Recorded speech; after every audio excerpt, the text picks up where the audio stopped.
We got our guy John Fanta here. He's here. From Fox. He is a broadcaster. John, where are you talking to us from today? Hi, guys. I'm coming to you live from outside Gamble Pavilion in Stores.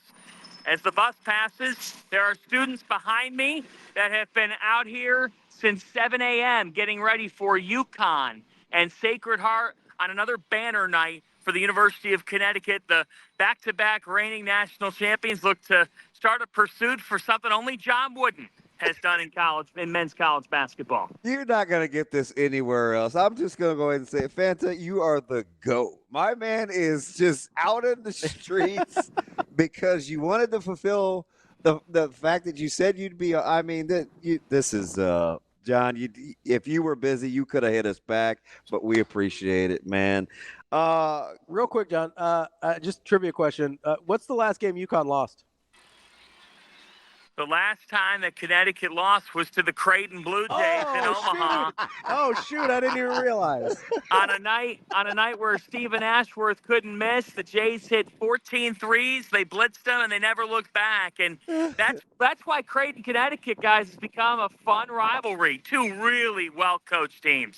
I'm not going to put you on the hot seat just yet for your Final Four. I'm going to get your opinion on something. Of schools that start with A, Arkansas, Auburn, Arizona, and Alabama, over under 1.5 of teams that will be in your Final Four. Ooh. Arkansas, Alabama, Auburn. That was the three. Was there a four? Arkansas, Auburn, Arizona, Alabama. Under 1.5 of teams that start with A. Yeah, I think one of them will make it. I could very well see Alabama making, because I think they have the most explosive roster offensively in the country. I think Mark Sears is as good as any player in college basketball. Grant Nelson's back. Cliff Amore coming over from Rutgers. Nebraska fans know Amore. They know how good of a big man he is. And Nate Oates has done a marvelous job. I'm not buying Arizona's front court, guys. They lost Umar Ballard, Indiana. I don't think they have enough. Auburn, I don't trust Bruce Pearl lately in the tournament. They lost to Yale last year. I just don't trust them. And you know, I think Arkansas needs – I don't think they have a Final Four caliber roster unless DJ Wagner fully comes into his own. Mm-hmm.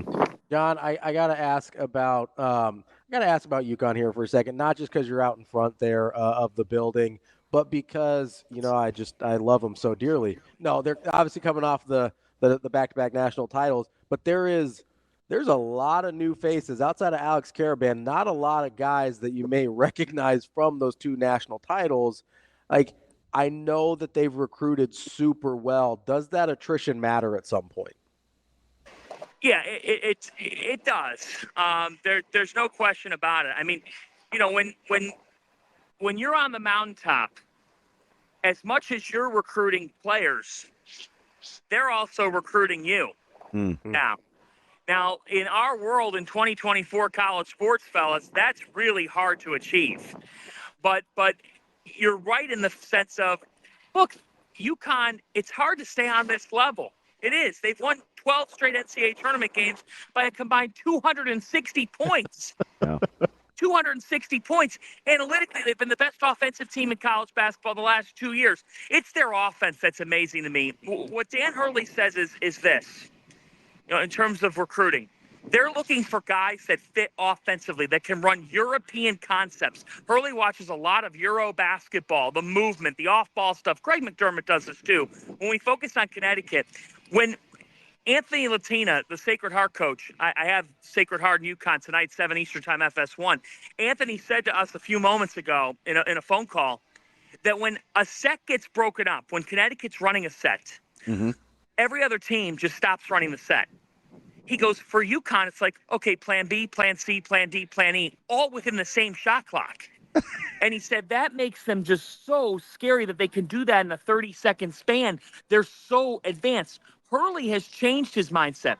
How many coaches through the years have you said, well, you know what? I want great defenders who are tough and physical and who rebound. Then we'll work on the offense. Hurley's telling people, I want offense. I want scoring. I want people who can score the ball in a variety of ways. The defense part, that's mandatory in my practice. I'll get you to play defense. That's effort and heart. I want guys who can get buckets. And that's what made UConn so dangerous last year. It's what's led them to 43-3 in their last 46 games. Won those 3 to Creighton, yes. The other to Kansas, the other to Seton Hall. Is they just make you pick your poison when you're defending them. And I don't think they're going to slow down because Alex Caravan is back. Liam McNeely's one of the best freshmen in the country. And Hassan Diarra can run the point while Aiden Mahaney, the St. Mary's transfer, is learning the position. Look, it's what have you done for me lately in stores? They wouldn't have it any other way. But how have they been so dominant? It's been through elite offensive concepts that other teams cannot do. John, that's kind of the dirty little secret that coaches don't like to talk about because they like to focus on defense, right? You can teach defense easier than you can teach offensive skills. It's such a great point. And that's why you guys are always fun to talk to because you get the game. I love talking ball with you guys. I think that's it. Greg McDermott's mastered that too. Yeah. With offensive concepts and with running great sets and motion and constant movement. I think off-ball movement in college basketball. Watch these teams play the first couple weeks. The teams that don't move off the ball, do you know why they're not moving off the ball? Because they've never played together.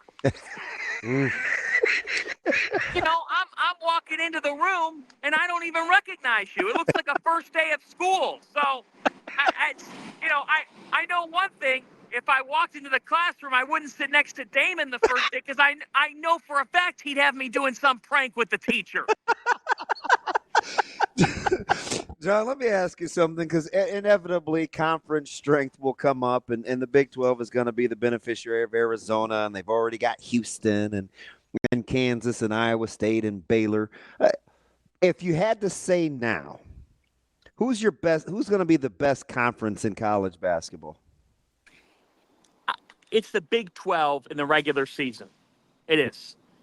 Now, the NCAA Tournament's a different barometer. I think the SEC or the Big East will have a case. At the end of the day, guys, the Big East, the last 2 NCAA tournaments, yes, I know one school has 12 of these wins.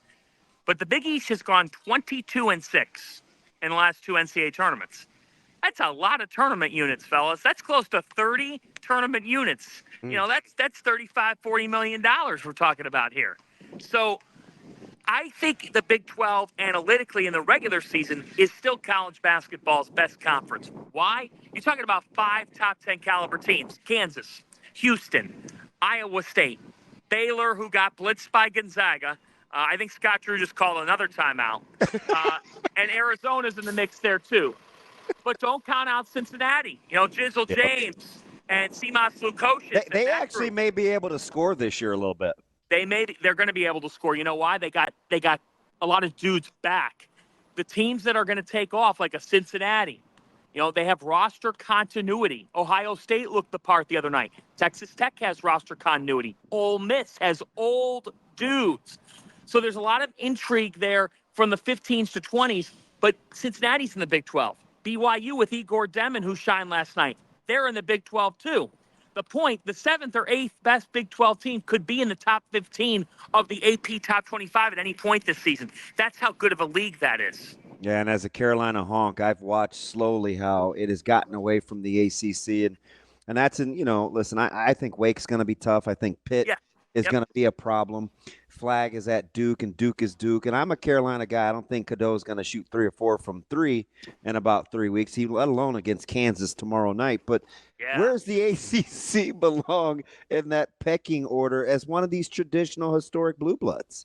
Can be 4 if here's the if Louisville is a factor. So Pat Kelsey takes over. I think it's one of the most compelling storylines in the country. Louisville has been dormant now for several years. They have been the furthest thing from what they should be. But you bring in Case and Pryor, and you bring in a couple of other pieces. Terrence Edwards comes into this program. You bring in Chucky Hepburn from Wisconsin. They went out, and I thought they did a tremendous job building out their roster.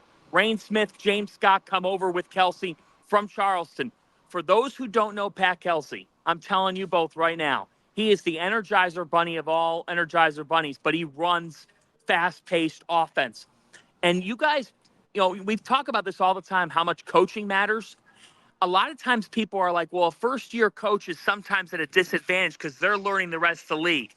Kelsey's style is so aggressive. It's the other way around, in my opinion. The way he's going to play is very different from other ACC teams. And here's the other thing Pat Kelsey doesn't have to deal with in his first year in the league. He doesn't have to deal with Tony Bennett. Virginia is going to take a tailspin. They are. They're going to. They already are. There's an open door after Duke and Carolina for somebody to step up. Yes, you're right. Wake Forest, no question that Hunter Salas is an All-American and that team with Efton Reed and the other players they've got back can be a real factor. But I think that Louisville can step into an open doorway and be a factor here in not only the ACC, but be a team that makes the NCAA tournament. Because when you look at Hepburn and you look at Case and Pryor and you look at all the pieces that they have, a lot of versatility, a lot of scoring, an intriguing team for the Cardinals, the ACC can be the fourth or fifth best league. I think this year it kind of goes Big 12, SEC. I'll loop in the Big East because I think they could have as many as 5 top 25 teams. Then it's a battle between Big 10 and ACC.